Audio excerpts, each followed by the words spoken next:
Udah semuanya.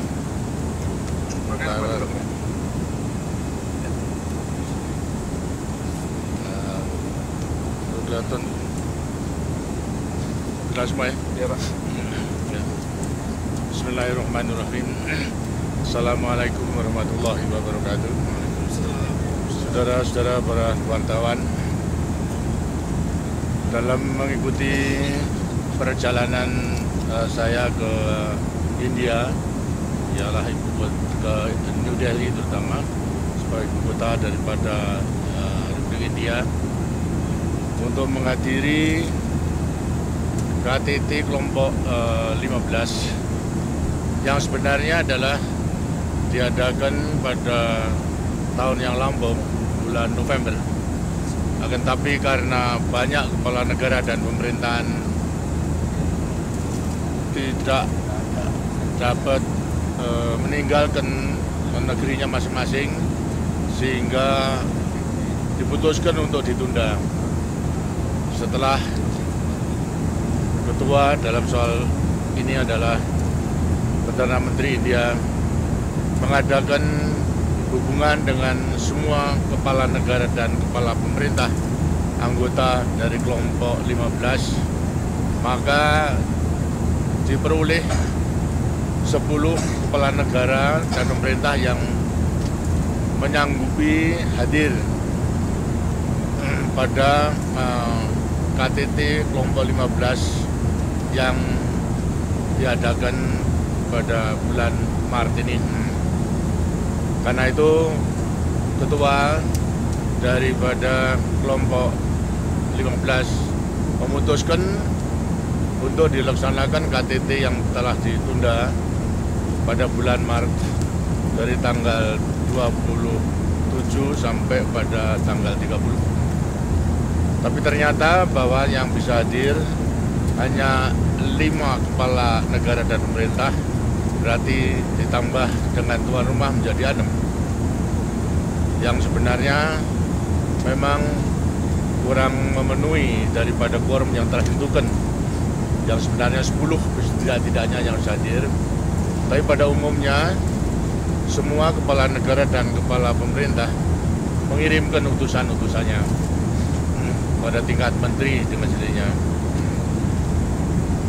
Karena kesulitan-kesulitan yang telah dihadapi oleh masing-masing kepala negara dan kepala pemerintah berhubung dengan keadaan daripada negerinya masing-masing, karena itu dicari jalan bagaimana agar supaya kelompok 15 ini tetap akan bisa berjalan, karena hampir seluruhnya daripada kepala pemerintah dan kepala negara serta utusan-utusan menyatakan bahwasanya kelompok 15 masih dipandang perlu. Karena itu untuk waktu-waktu yang datang diadakan perubahan-perubahan bahwa kepala negara dan kepala pemerintahan yang memang harus hadir sendiri, tidak boleh mewakili kepada menteri, sekarang dirubah kepala negara dalam soal presiden bisa mewakilkan kepada wakil presiden, dan kepala pemerintah Perdana Menteri bisa mewakilkan pula kepada wakil Perdana Menteri. Dengan demikian wakil-wakil dalam tingkatan wakil presiden sama wakil Perdana Menteri bisa mengikuti KTT tersebut. Tapi setidak-tidaknya harus dipenuhi 5 negara, harus dihadiri sendiri oleh kepala negara dan kepala pemerintah. Dengan demikian masalah quorum itu adalah bisa diatasi, karena sekarang ini memang yang hadir hanya 5 kepala negara dan kepala pemerintah dan 1 tuan rumah, berarti 6. Ini bisa dipecahkan. Sebagaimana saudara-saudara mengetahui bahwa kelompok 15 ini lahir setelah KTT non-blok ke-9 di Biograd. Pada waktu itu dipandang perlu adanya kelompok kecil secara sukarela untuk bersama-sama memikirkan, bersama-sama menelaah untuk menghasilkan agar supaya keputusan daripada non-blok itu bisa dioperasionalkan, sehingga kelanjutan daripada KTT non-blok yang selalu mengambil keputusan-keputusan yang baik dan macam-macam, baik politik maupun ekonomi, supaya bisa dilaksanakan dengan sebaik-baiknya. Karena untuk membicarakan daripada seluruh 103 pada waktu itu anggota daripada non-blok tentu juga sulit. Karena itulah daripada kelompok kecil yang mewakili dari benua Afrika, Asia, dan Amerika Latin ini masing-masing secara sukarela mengelompok dalam kelompok 15 ini. Tugasnya seperti tadi saya katakan, ingin menyumbangkan pikiran atau gagasan-gagasan mengenai pemilihan atau penentuan proyek sebagai kelanjutan daripada keputusan-keputusan non-blok tersebut. Inilah sebenarnya. Dengan demikian maka kelompok 15 itu tidak semata-mata bekerja untuk kepentingan kelompok 15 saja, akan tapi ya sumbangan pikiran yang nanti bisa disumbangkan kepada anggota-anggota kelompok, anggota-anggota gerakan non-blok lewati pimpinan, tapi juga diperluas dengan negara-negara selatan melewati kelompok 77. Karena itu gagasan pemikirannya kemudian lantas tidak semata-mata untuk kepentingan non-blok, tapi justru pada selatan-selatan. Karena itu berbagai negara yang kemudian menyampaikan saran-saran yang praktis agar supaya bisa dioperasionalkan proyek-proyek yang sekiranya bisa dilaksanakan dalam mewujudkan kerjasama selatan-selatan sebetulnya. Dan sekali lagi tidak semata-mata dari non-blok saja, tapi titik beratan kepada kerjasama selatan-selatan. Nah, dalam KTT kelompok 15 yang telah lampau, telah diputuskan berbagai proyek masing-masing negara mengajukan proyek yang sekiranya bisa disarankan kepada negara-negara selatan untuk dilaksanakan oleh anggota-anggota selatan. Dan salah satu pengajuan pada waktu itu yang dicapai adalah setiap saran dan pelaksanaan daripada saran dan gagasan tidak perlu menuju pengesahan, memperoleh konsensus daripada keseluruhannya, tapi terserah kepada masing-masing negara anggota yang sekiranya memandang penting segera bisa mengikuti melaksanakan usulan-usulan daripada kelompok 15 dan mewujudkan berbagai proyek. Tentunya daripada negara yang majukan usulan-usulan proyek tersebut, konsekuensinya juga bertanggung jawab dalam melaksanakannya, menawarkan kepada negara-negara anggota non-blok maupun juga 77 berada negara-negara selatan. Dan tentunya juga konsekuensinya di antara negara-negara kelompok 15 sendiri tentunya juga harus pelopori dalam melaksanakan daripada keputusan-keputusan tersebut. Terus ada dua macam. Satu, kalau kita mengusulkan, menyarankan, masuk hanya begitu saja sarankan. Maka yang mengusul harus bertanggung jawab untuk memimpin selanjutnya. Dan tentunya juga daripada kelompok 15, negara-negara kelompok 15 memberi teladan, memberi contoh untuk merealisir daripada semuanya itu. Nah, sebagaimana saudara mengetahui, beberapa negara telah mengajukan proyek-proyeknya, dan ini tentunya setiap pelaksanaan KTT ditinjau sampai di mana hasilnya daripada proyek-proyek yang telah dihasilkan itu, yang dipandang perlu bisa mewujudkan kerjasama selatan-selatan, terutama dalam bidang ekonomi. Dan usaha untuk meningkatkan kerjasama selatan-selatan itu sangat penting. Sebelumnya kita berjuang atau memang berusaha untuk menghidupkan kembali dialog Utara Selatan, khususnya dalam bidang ekonomi, pembangunan, dan juga investasi. Indonesia sudah datang mengetahui bahwa mengajukan beberapa proyek yang sekiranya bisa dilaksanakan atas dasar pengalaman daripada Indonesia yang telah diwujudkan, dipraktekkan, dan berhasil.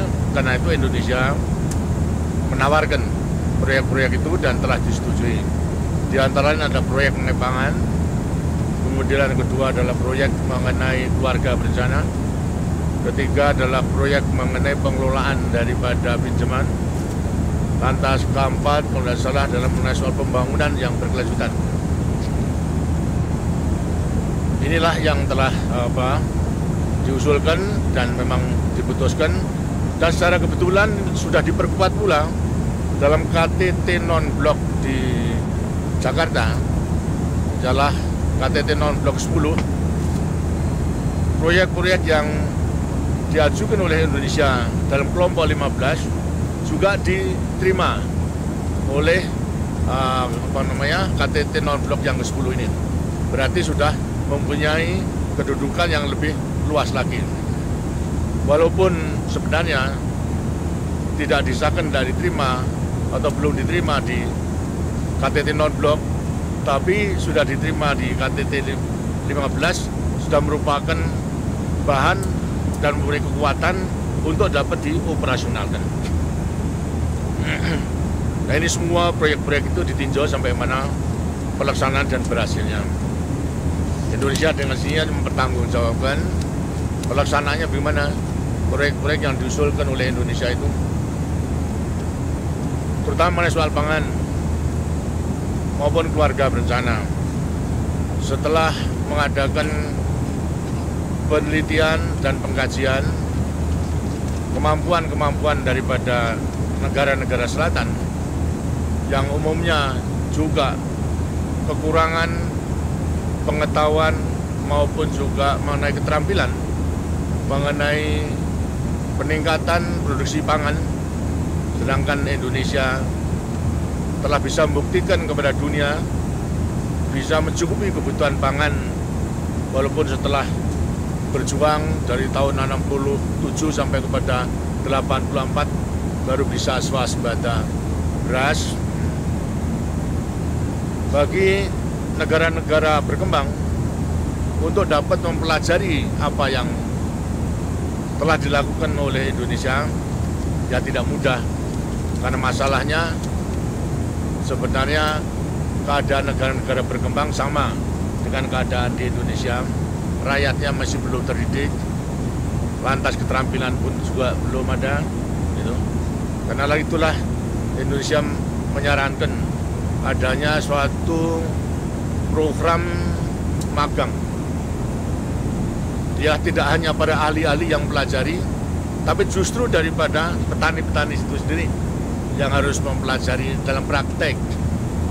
Ya, kita mengundang petani-petani dari negara-negara berkembang, silahkan untuk datang ke Indonesia, kemudian belajar bersama-sama dengan petani-petani Indonesia. Begitu pula mengenai keluarga berencana begitu. Jadi tidak hanya para ahli-ahlinya, akan tapi juga para pelaksana-pelaksana di lapangan supaya dikirimkan ke Indonesia, kemudian belajar tidak hanya pada tingkat pusat, tapi sampai pelaksanaan di desa-desa. Yang kita nilai bahwasanya kunci utama dari keberhasilan keluarga berencana karena dukungan support daripada rakyat kecil itu sendiri, untuk rakyat di desa. Begitu pula daripada organisasi baik ulama maupun juga organisasi wanita, mulai daripada posyandunya, kemudian gerakan PKK-nya, semuanya mendukung dan ulama pun juga mendukung.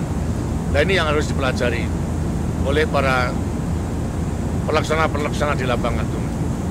Tapi ternyata bahwasanya mereka juga tidak bisa mengirim ke tenaga-tenaga itu karena kekurangan kemampuan dananya. Karena itulah Indonesia mencari jalan dengan program triangle, terus kerjasama segitiga. antara negara yang ingin mempelajari ke Indonesia tidak mempunyai kemampuan untuk membiayai, kita mencari pihak ketiga, apakah itu negara maju maupun juga lembaga internasional, umpamanya Bank Dunia, IDB, dan lain sebagainya, untuk membiayai dari petani-petani maupun tugas-tugas lapangan dari keluarga berencana ke Indonesia. Dan ternyata ini juga dapat tanggapan yang baik dari negara-negara di Afrika terutama. Satu, Gambia yang telah mengirimkan, Tanzania pun juga telah mengirimkan. Sekarang yang sedang merencanakan juga dari Senegal kemarin, kemudian juga dari Uganda. Semua ingin mempelajari dan ingin mengirimkan. Tinggal kita mencari pihak ketiga untuk membiayai tersebut, dan banyak kesanggupan. Seperti dulu pernah saya katakan, saya mengadakan pendekatan dengan negara maju, dan ternyata memang misalnya seperti Prancis akan membiayai daripada negara-negara yang berbahasa Prancis, artinya bekas penjajah Prancis, artinya negara yang dulu dijajah Prancis. Jadi tidak ada kesulitan. Ini perkembangan dan hasilnya akan terus bisa berjalan dengan baik. Sehingga dengan demikian, para petani yang nantinya telah mengikuti pelaksanaan intensifikasi menggunakan bibit unggul, pupuk, obat-obatan, cara penanam yang baik, irigasi yang baik, ini kemudian bawa kembali ke negerinya menjadi kekuatan inti itu, untuk mendirikan pilot proyek yang bisa dicontoh oleh rakyat. Karena dengan pendidikan secara visual itulah yang sebenarnya akan lebih membawa hasil daripada pendidikan melewati teori maupun juga penerangan-penerangan semata-mata dan lain sebagainya. Keluarga berencana lebih-lebih dari banyak negara yang telah mengirimkan, dan ini akan berjalan terus. Dan juga mengenai soal pangan, Indonesia pula telah membuktikan karena sudah bisa swasembada pangan dengan landasan kita mengambil satu kebijaksanaan, menentukan floor price sama ceiling price, artinya harga terendah yang harus diterima oleh petani kalau memenuhi persyaratan-persyaratan yang ditentukan. Kalau harga terendah itu tidak tercapai, artinya di pasaran harga lebih rendah daripada floor price, maka pemerintah membeli lewati Bulog sebagai stok nasional. Dan stok nasional ini fungsinya sebagai alat untuk menjaga kestabilan daripada harga, agar supaya ceiling price itu benar-benar akan bisa juga dilaksanakan. Karena kita mempunyai stok nasional untuk menstabilkan pada harga, kita perlu menyimpan. Dan menyimpan ini ongkosnya tidak kecil, bisa rusak dan juga bisa susut dan sebagainya. Kebetulan negara-negara selatan ini banyak yang belum bisa memenuhi produksinya. Tempo-tempo juga kekurangan karena keadaan iklim dan sebagainya. Sehingga kekurangan sekali pangan. Untuk membeli tidak mungkin segera, divisinya tidak ada. Maka Indonesia mengambil suatu kebijaksanaan untuk meminjamkan beras yang dalam soal ini menjadi stok nasional tersebut kepada negara-negara yang membutuhkan, untuk nanti dikembalikan dalam wujud beras, atau memang kalau mampu dibayar pula dengan harga di pasaran. Ini berarti pada saat daripada negara tersebut memperoleh beras, memang tidak perlu mengeluarkan uang untuk membayar. Masih menunggu kalau bisa panen baik, nanti kembalikan. Lantas, kalau hasilnya daripada pertanian tidak begitu besar dan mempunyai kemampuan, dibayar dengan mata uang yang ditentukan. Di antara lain yang telah menikmati ini, satu Vietnam, kemudian Filipina, Tanzania, dan kemarin juga telah menyampaikan Senegal. Kemarin telah segera akan mengajukan karena juga sangat perlu tim untuk menjajaki kemungkinan menggunakan bantuan daripada Indonesia yang berwujud beras daripada stok nasionalnya itu. Bahkan sekarang di dalam pembicaraan juga kepada negara di Asia Tengah, ialah Uzbekistan, itu juga sedang menjajaki itu. Dan ini berarti merupakan salah satu kerjasama pangan, food security, yang perlu kita berikan pada negara-negara selatan ini. Dan ternyata memang besar sekali manfaatnya, dan semua menyampaikan ucapan terima kasih.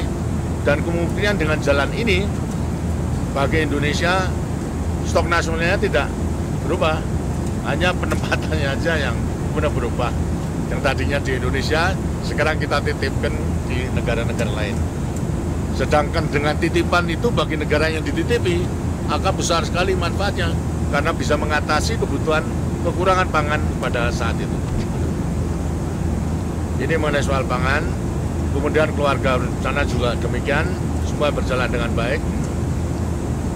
Lantas mengenai pengelolaan pinjaman, karena banyak negara dulu banyak kesulitan mengenai soal pinjaman.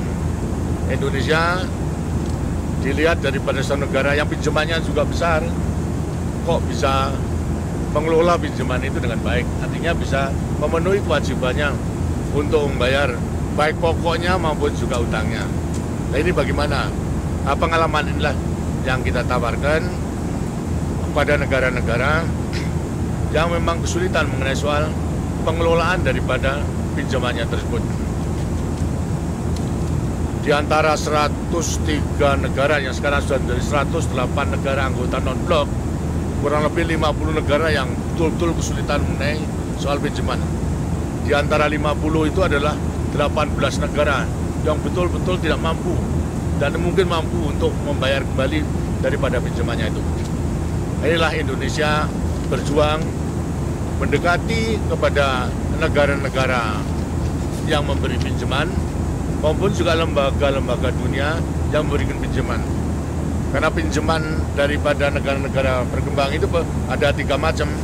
Pertama kali adalah bilateral, artinya pinjaman yang diberikan oleh negara itu kepada negara selatan, tapi juga pinjaman komersial, ialah dari bank dipinjamkan kepada negara itu.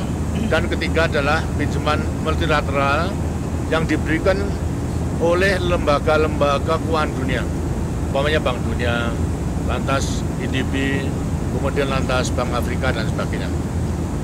Indonesia telah mengambil satu kebijaksanaan, baik saya sendiri maupun saya menunjuk beberapa mantan menteri yang saya tugaskan untuk bersama-sama.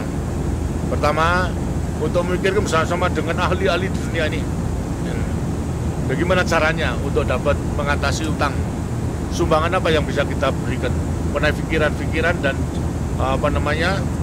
usaha-usaha untuk mengatasi pinjaman yang menyulitkan negara-negara yang bersangkutan, khususnya daripada 18 negara itu. Saya sendiri telah mengadakan pendekatan baik pada negara maupun juga secara kebetulan kemarin itu saya bertemu dengan presiden daripada Bank Dunia yang hubungan dengan pinjaman multilateral tersebut.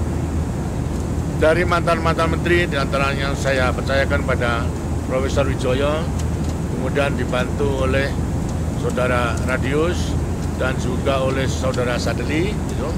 Ini untuk mengadakan penjajakan dari semua negara-negara itu. Dan kemarin terakhir saya sendiri, karena masih ada kesulitan terutama daripada Bank Dunia, karena Bank Dunia itu adalah dananya diperoleh daripada donor, sehingga tidak mungkin untuk memberi kebijaksanaan keringanan-keringanan itu.